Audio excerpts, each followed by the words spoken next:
In this video, we're going to finish our semiotic world portion. We'll discuss electronic media today.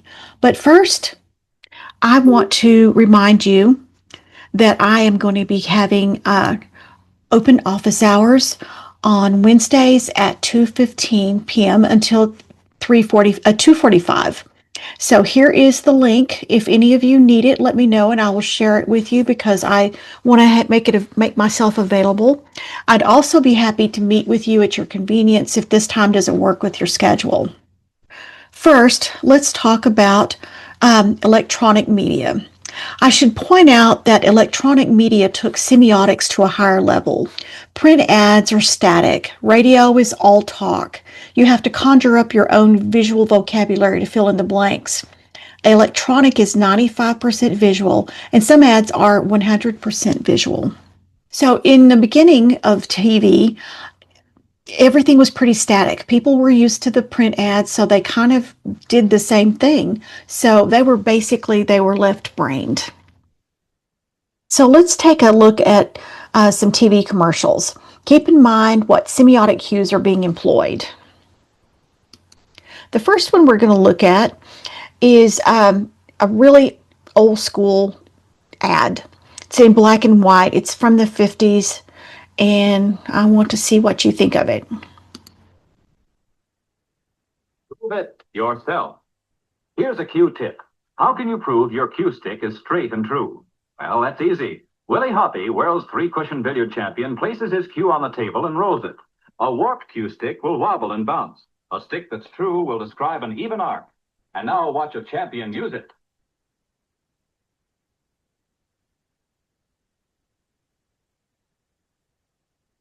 Now, Willie Hoppy, how mild can a cigarette be? Well, I've been smoking Camels for 20 years. I know they're mild and they really taste great. Yes, Camels are so mild that in a test of hundreds of people who smoked only Camels for 30 days, throat specialists making weekly examinations reported not one single case of throat irritation due to smoking Camels. But prove for yourself how mild a cigarette can be. Test Camels for 30 days in your T-zone. Let your taste and throat tell you about Camel's flavor and mildness. Okay, so what do you think about that? They obviously didn't care about creative content or artistic content or even storytelling. They didn't care about aesthetics or awareness, political, social, or even the ethical practices of the industry that they were representing. It was pretty left-brained for sure, but it kind of flies in the face of everything that we know now. Doctors endorsing cigarettes. I know it was a different time, and I understand that. But there were so many things that I found wrong with this commercial in a semiotic way. First of all, the pool shark, he didn't really make his shot. Did you notice that? He made that complicated shot that he bounced off of all of the walls, and then it rolls right to the edge of the whatever you call the hole in a pool table, and it did not go in the pocket. So it was pretty interesting, and I don't know how we could consider a pool shark who can't make his shots as an expert on cigarettes and health. Okay, so all in all, the early commercials were practical. They wanted you to save money. They wanted to meet the supply and demand, and they were saying things like, smart people use our products. Now let's compare that early Camel commercial to a Marlboro Man commercial from the early 70s, which this was during my childhood. I remember seeing these ads on TV.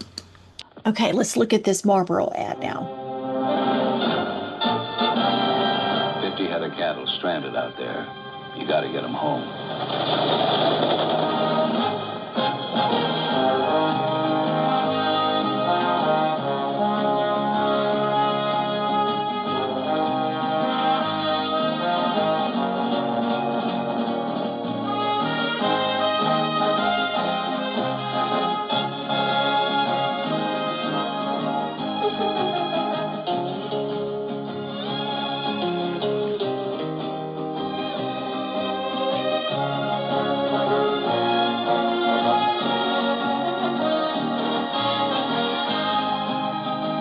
50 head of cattle heading for home. Come to where the flavor is. Come to country.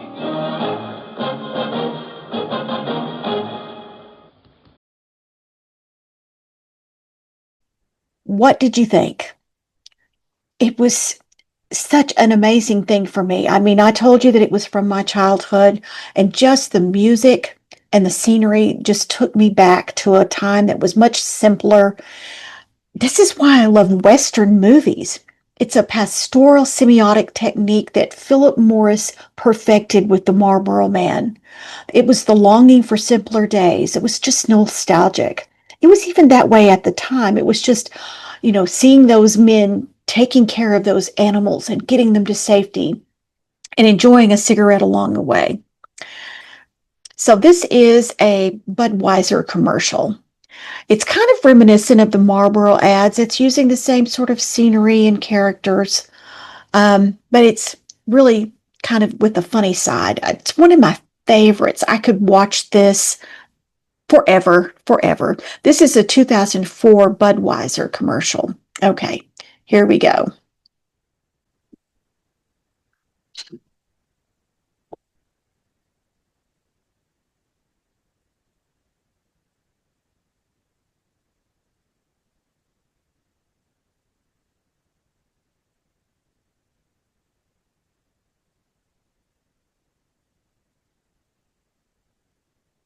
Trevor's a jackass. No, I believe that's a zebra. So I really like this ad a lot. It's very reminiscent of the Marlboro ads, and it's just really one of my favorites. It's pastoral. It has all the beautiful scenery. It has the cowboys and the horses. But did you notice one thing they didn't have in that whole ad? There was not one Budweiser beer. That was totally an ad for the company that they never showed the product. And that commercial has stuck with me better than most commercials ever. So here is another Budweiser commercial, and they really tell a tear-jerking story in this one as well. So let's look at all the different semiotic cues that you can see in this 2015 commercial. When I wake up, well, I know I'm gonna be the man who wakes up next to you. And when I go out, yeah, I know I'm gonna be the man who goes along with you.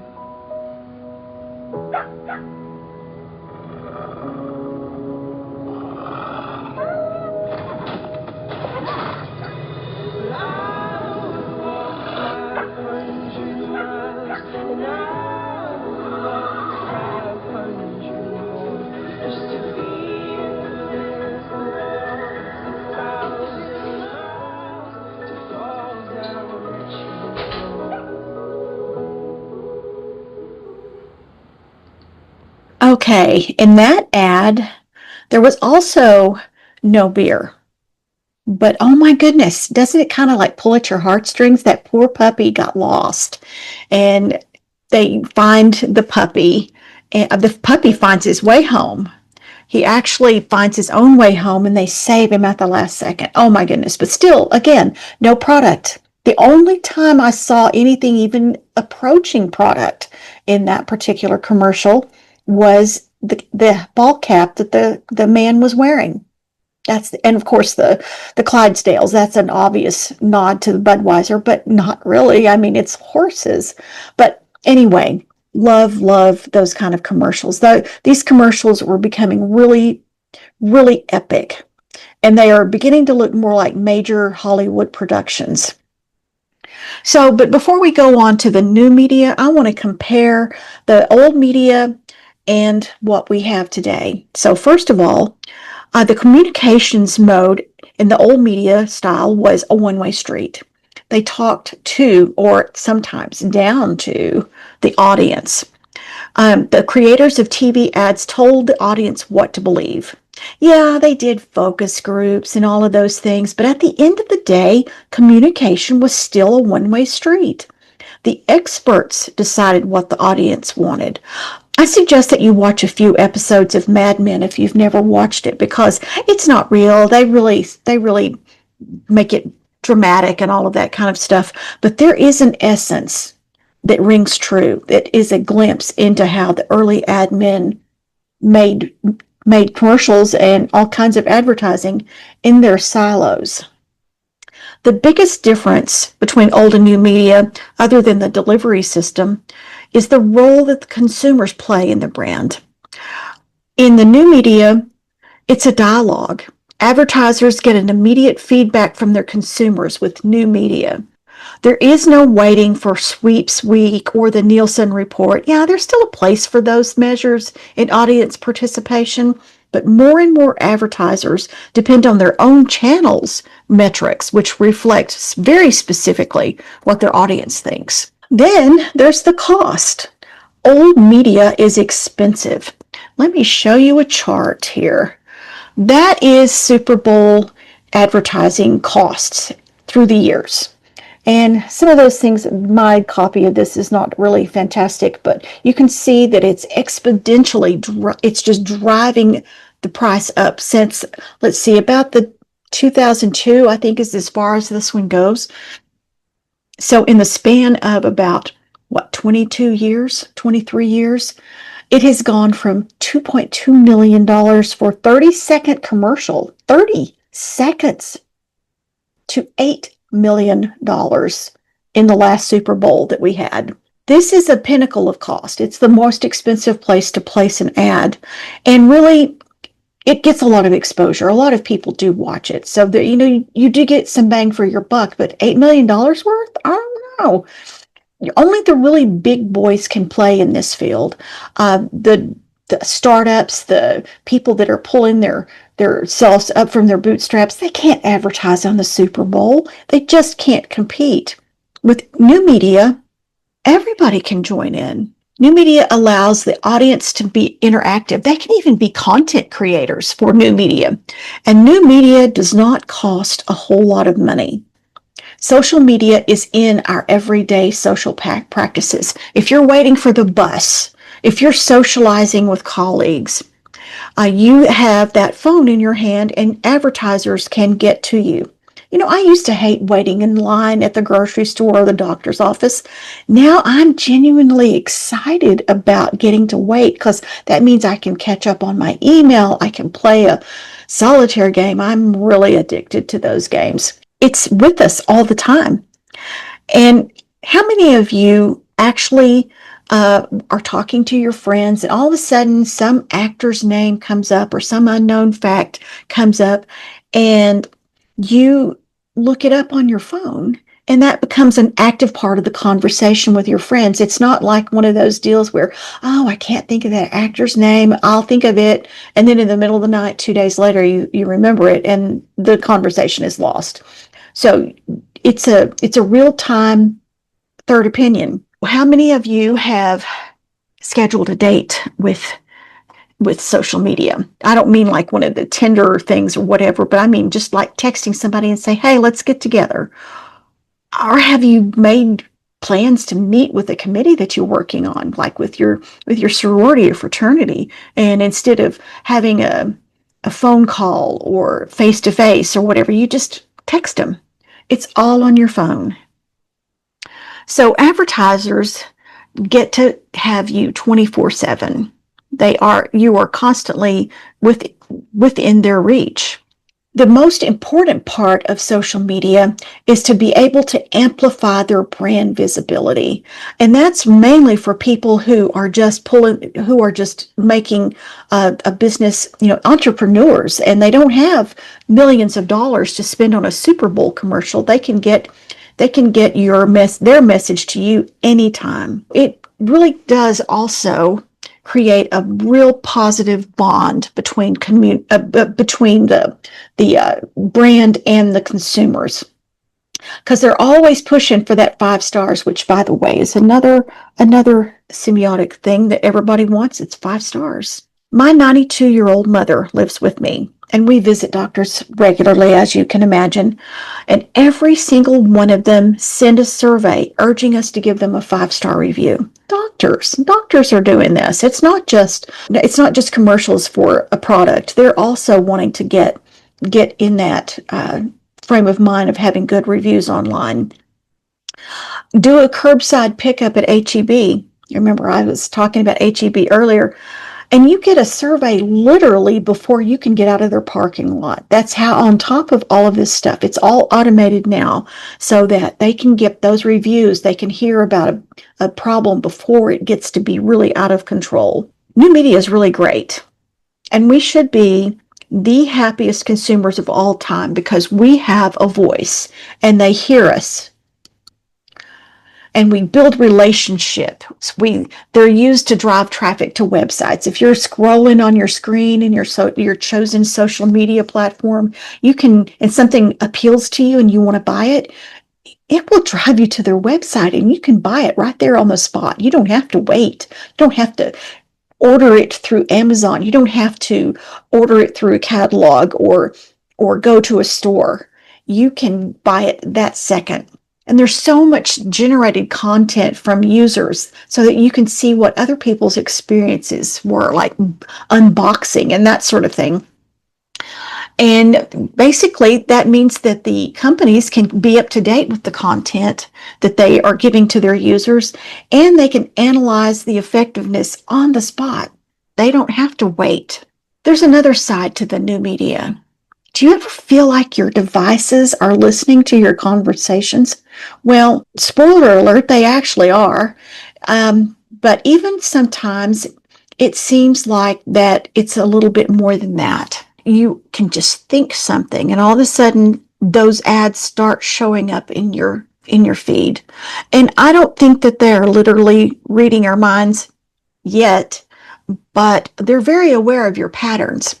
Let's say it's a Thursday night and you think, wow, I am super hungry for pizza. I could really go for a pizza right now. And now all of a sudden, Pizza Hut's advertising, Domino's is advertising. You get an email from Dion. Really, seriously, they're not reading your mind yet. But we are very predictable. We are creatures of habit. And so this is the method that the marketing teams use to pinpoint which customers are most likely to respond to certain campaigns based on historic data and predictive modeling. So that kind of means that maybe you eat pizza on Thursdays a lot.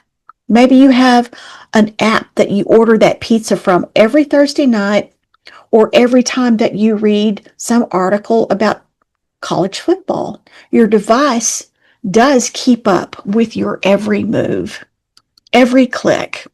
So how do they do that? Some apps actually track your eye movement. You know this is a thing. There was a lot of research that was done several years ago, and I'm sure it's continuing on today, about eye tracking in this College of Media and Communications. Seriously, they track your eyes to see what part of something you look at first, how long you look at it, how often you look at it. It's really a thing. But what is the thing that's actually keeping up with us? Because people don't just sit there and watch your eyes. Those things are called algorithms. And I am not a math person, so I'm not even going to start showing you any kind of math problems to show how they can predict those sort of things.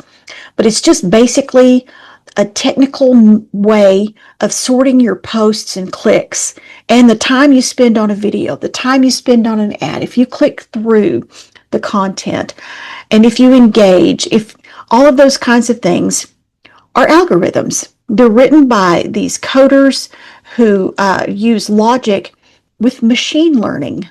Machine learning means that they kind of learn how to carry out those really menial tasks. You know, the coder sets up the parameters and then the machine, through algorithms, go through all of those things.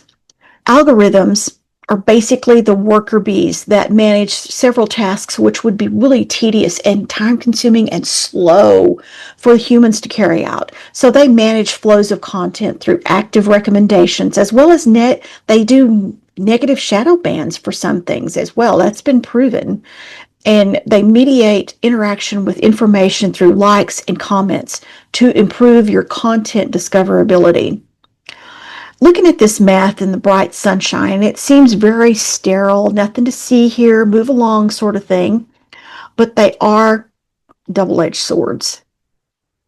Algorithms can amplify emotionally stimulating content, such as sensational news or idealized lifestyle posts, often leading to something that people have named doom scrolling, which can reinforce your anxiety and your fear.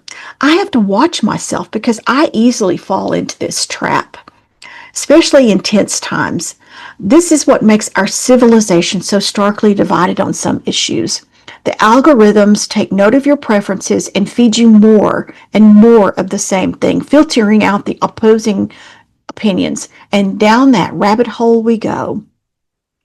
Also, algorithms curate our feeds to highlight our peers' achievements and highlight reels, all of those good things that everybody else is doing, fostering envy and lower self-esteem, and sometimes described as Facebook depression.